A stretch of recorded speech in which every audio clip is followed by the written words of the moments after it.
Alright, so this is probably most of you gentlemen's favorite day. It's arm day. So just like all the other workouts, we got to warm up and prime the muscle group that we are working that day before we hop into the meat of it. So right here, I'm doing bicep curls with the dumbbells, both arms at the same time. The reason we go both arms at the same time rather than alternating is because if you alternate, that means one arm is resting while the other one is curling. Now, I want you to take note, I'm using super light weight. We got to start real light. So I'll start with maybe 10s and then do sets of 15, and then I'll work my way up, 3 to 6 warm-up sets, working up in weight with each one. Starting with the bicep curls, and then as you can see right here, doing tricep kickbacks. Same thing, about 15 reps, nothing crazy. We're using real light weight, really want to squeeze that muscle and get it warmed up.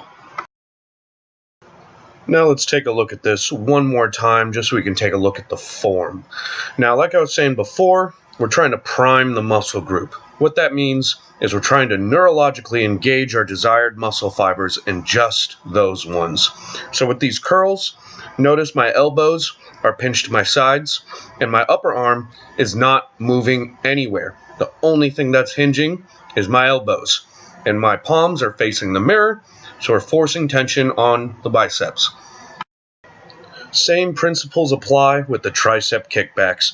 Notice that my upper arms are not moving at all. My shoulders are not assisting the movement here.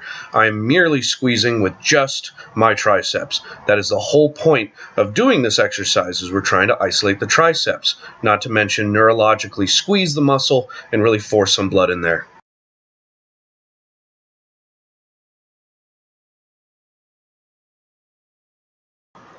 So for our strength movements, we got to hit biceps and triceps. So we're going to start with the preacher curls. As you can see, my friend Kat right here is demonstrating the preacher curl. She is using the pad here to create a downward angle and to isolate her arms to eliminate cheating of the movement. So you'll notice that her shoulders are not moving to assist the movement. Now let's watch it again, only in slow-mo, so you guys can really absorb the form here. I see a lot of people throwing around big weight on these, and they're wondering why their biceps won't grow. I want you to take note that her torso is not moving. The only thing that is flexing are the biceps. Also take note, on the way down, she fully extends the bicep muscle and then fully contracts it. If you cannot lower the weight all the way down and then fully contract it, or you need to rock with your torso, you're using too much weight. Hands down, no ifs, ands, or buts. Lower the weight, do it correctly, and then slowly increase numbers over time. Then you will start to see your biceps grow. As previously mentioned, this is a superset, so immediately hop into your skull crushers. Now, your triceps are stronger than your biceps, so chances are you'll need 2 barbells, so that way you can have one with more weight for your skull crushers. Now, take note, here with my skull crushers, I'm actually bringing the barbell down past my head, so that way I can get a full stretch of my triceps down at the bottom, and then a full squeeze at the top. There we go, just like that. This is very important. If you're not getting that full stretch at the bottom, you are not recruiting all the muscle fibers in there, and you are not making as much progress as you could be. No question about it. You've got to get that stretch at the bottom. Now, I've slowed this part down for you so that way we can take a look at how most people are doing their skull crushers and how they are doing them wrong, how they are not getting as much out of their tricep workout as they could. See how my skull crushers here? I'm not bringing the barbell past my head. I am not getting that full stretch of the tricep at the bottom, and I'm not getting that full squeeze at the top. This completely defeats the purpose. Yes, the triceps are still working, this is true, but we are not getting as much benefit as we could. If you cannot get that full range of motion, if you cannot get that full stretch at the bottom and that full squeeze at the top, you are using too much weight. I cannot stress this enough. Too many people are lifting with their egos and not with their head. I promise you, you will see way more benefit if you do the full range of motion. You'll see way more growth and way more metabolic stress, which means more calories burned.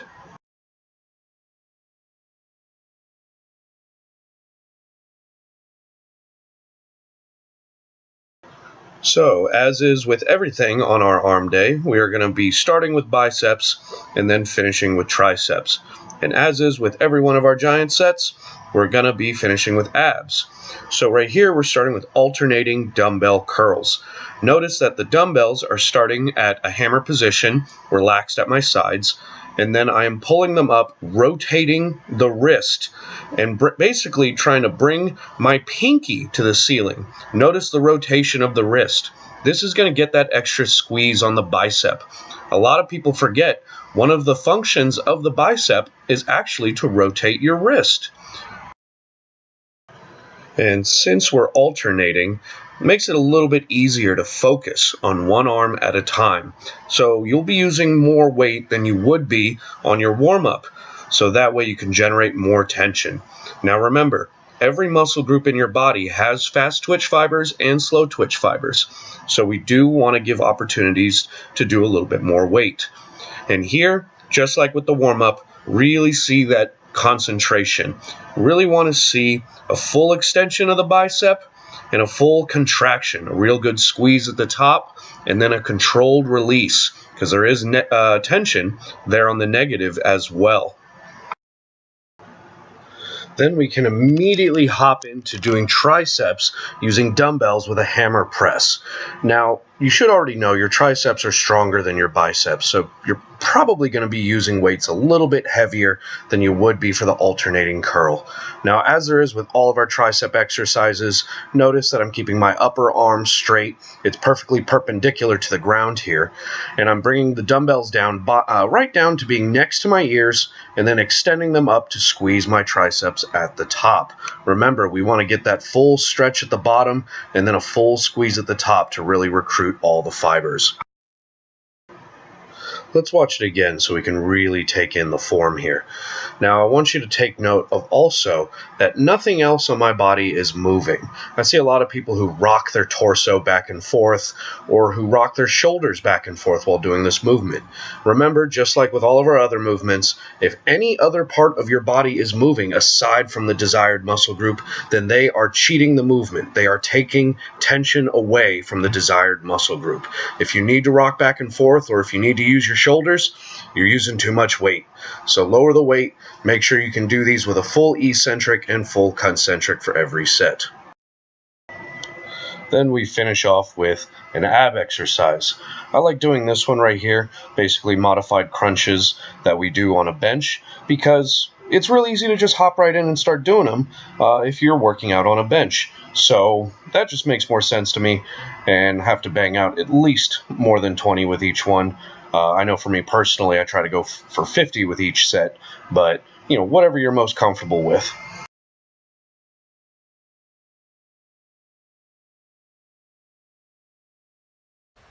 So giant set 2, we're going to start with one arm dumbbell isolation curls. Now the reason we call them isolation curls is, as you can see right here, I've taken the incline bench and now I'm using that in order to isolate my bicep. Like I've said 100 times before, the more the rest of your body is moving other than the desired muscle, the more you're taking tension away from the desired muscle. So I raise the incline to a very high incline, as close to perpendicular to the ground as possible, and then use this in order to create a great isolation. Now, let's take a look at this again so we can get a better look at the form. Now from this angle, we'll be able to see that the skeletal structure of my arm is actually in a straight line. So it'll be completely in line with the bench. If you're struggling with this, be sure to use the mirror to help with the setup. Also notice that the palm of my hand is coming directly up and facing my face. I see a lot of people that come in at all these different angles, and that is not evenly distributing all the tension on both heads of the bicep. So we want to be able to keep all of this in a straight line on each and every rep. Now let's take a look at it from this angle. Now again, notice that I have the bench up to a very high incline. The higher the incline, the more straight up and down the movement will be, and the more we're fighting against gravity in order to generate more tension. Now also take note, like we do with all other muscle groups, we are fully extending the muscle before contracting. You'll notice that I'm actually not coming completely down until where I straighten the arm. It's actually just before. So I highly recommend at some point trying it. You'll notice if you let your arm go all the way down, then there's actually a resting position at the bottom. You're no longer having tension on the bicep. So you want to take it as low as possible to where there's still tension on the bicep. Next, we hop right into using the rope cable machine to do tricep extensions. Now, I know I've said it before, but I'll say it again. You'll see here, keeping my shoulders locked into place. My upper arms are not moving anywhere. The only thing that's hinging is the elbow. So that way all the tension is on the tricep. Also, the rope gives the added benefit of being able to turn your hands outward at the bottom. So that way you can get that extra squeeze with the tricep. So you'll see I'm not going as fast as possible. I'm doing the full range of motion on each and every rep. And then as soon as you're done, hop right into your ab exercise of choice.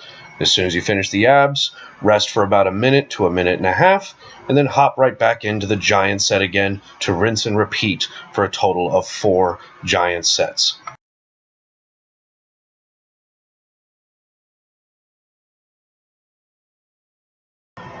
And then, as always, at the end of our workout, let's try to get in 10 to 15 minutes of conditioning. Something I highly recommend is actually changing up your conditioning, so you're not doing the same thing every day. Now, of course, you might be limited by what your gym has in terms of equipment, so if you need to, you can just change up which cardio equipment you're using in the worst case of scenarios.